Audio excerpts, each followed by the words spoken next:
Welcome back to another story time with Miss Oda. Today we have the book Give Bees a Chance, which is part of a series by the same author. In the fall we read I'm Trying to Love Spiders, so I hope you enjoyed today's book. Give Bees a Chance. Words and Pictures by Bethany Barton.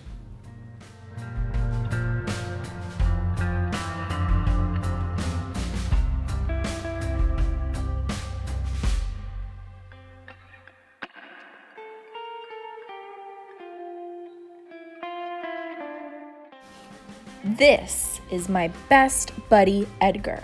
We love all the same things, like board games and dinosaurs, strawberries and honey,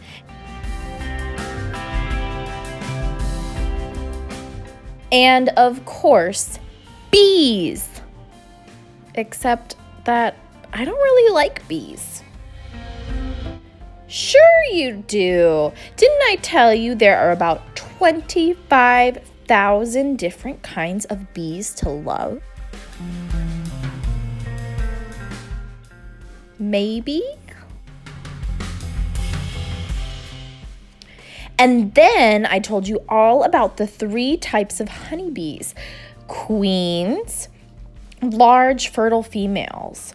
Their job is to make all the baby bees. Drones, large males with no stinger. Their job is to find a queen to mate with. And workers, small sterile females with stingers. Job, everything else. Gather nectar, pollen, and water, make honey, feed baby bees, called larvae, build and protect the hive, and make royal jelly to feed the queen. And more.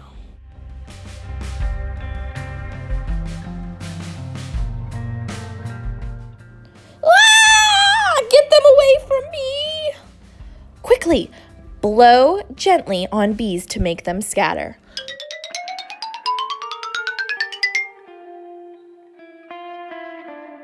Whew, thanks. Like I was saying, I don't like bees. But why? Mostly because of their stingers and attached venom sacs, which are the cause of painful bee stings. That part you told me last week. Last Sunday, Edgar, Brave Tears, the Ouch, Super Mean Bee, and Stinger. But that was just one bee. Couldn't you still give bees a chance?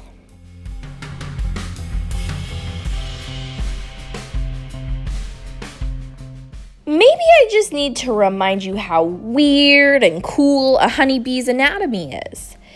They have 5 eyes, 3 tiny, simple eyes called ocelli, 2 large compound eyes with thousands of lenses.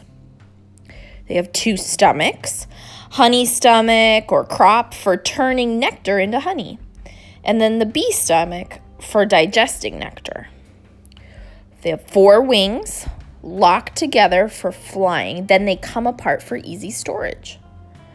6 legs, complete with pollen basket and area on the hind legs that can store almost 1,000,000 grains of pollen. And then the stinger. Ouch.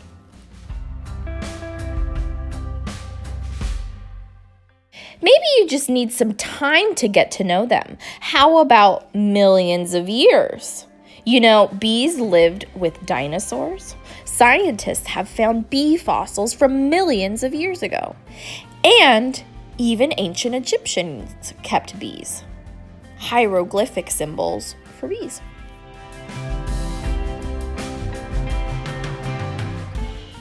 In fact, honey from bees was found in Egyptian tombs, and it was still edible.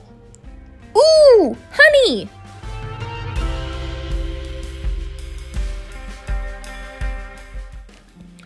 Perfect! Maybe you just need some honey. Bees make honey. Why are you telling me all this stuff?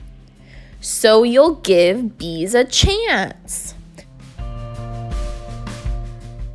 Once you learn how great they are, you're bound to fall in love with them.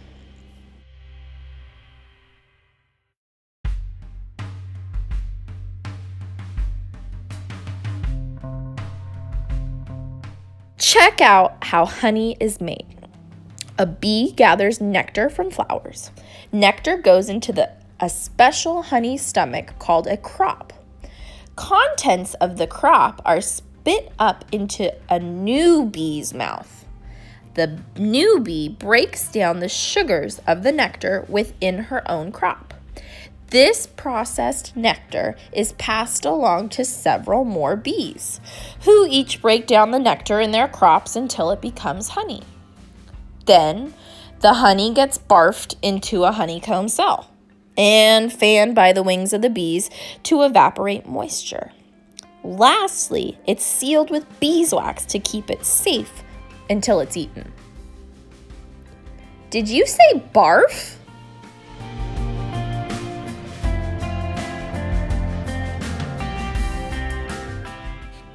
Just 1 pound of honey takes 2 million flowers and thousands of bees to create. Ah, too many bees! Quickly, blow gently on bees to make them scatter.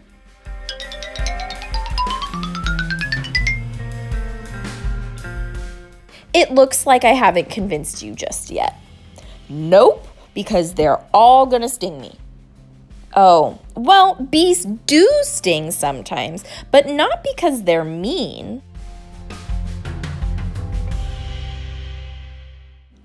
Stinger stories. Bees only sting to defend themselves. You look delicious! Back off! Or to avoid getting squished or smashed.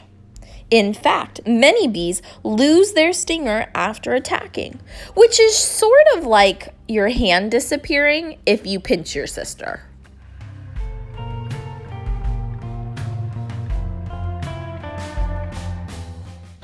Also, wait, what are you wearing? Bee armor. That's not going to work. It was designed for dragons. I think it can handle bees. Well, there is a kind of armor that beekeepers wear, but it looks quite a bit different. It allows them to collect honey and beeswax without getting stung by startled bees. It has veil that protects the eyes and neck. White color puts the bees at ease. Hive boxes with removable frames for bees to build honeycomb in. The suit and gloves cover the skin.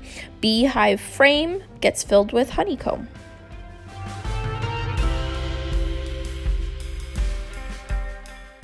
I know, I love honey, but I'd be willing to give it up forever to never see a bee again.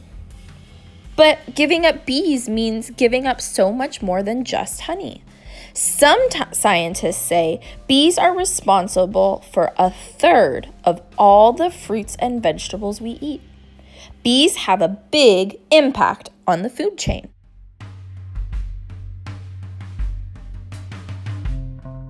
You see, in order for plants to grow fruits and vegetables, they need the right ingredients: sun, water, pollen.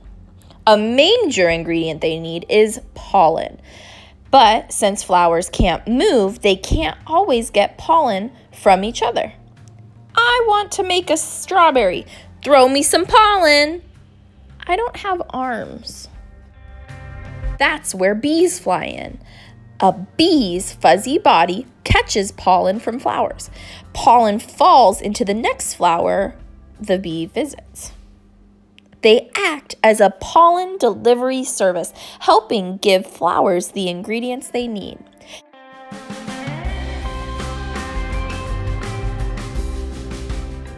A single bee can visit over 1,000 flowers a day, making bee pollination powers unparalleled, which means Without bees, there'd be a lot less yummy stuff to eat.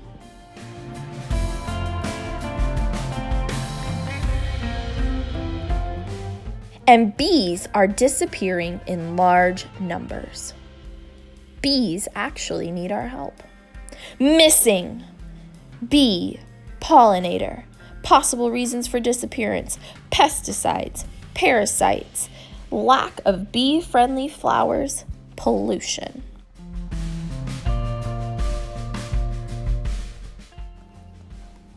Okay, I take it back. I don't want bees gone. I even sort of want to help them as long as they don't sting me.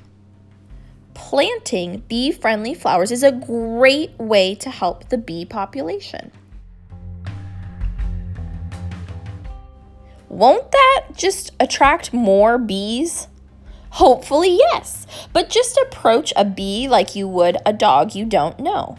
Don't get too close and don't try to touch it unless you're a flower.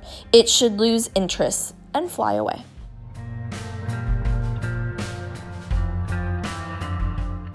And if more people like you give bees a chance, they might just have, well, a chance to make the world a sweeter place. Now, have I told you how much I love bears? For more stories, please visit the It Oda Be Kinder YouTube channel or the Storytime with Miss Oda playlist. Happy reading!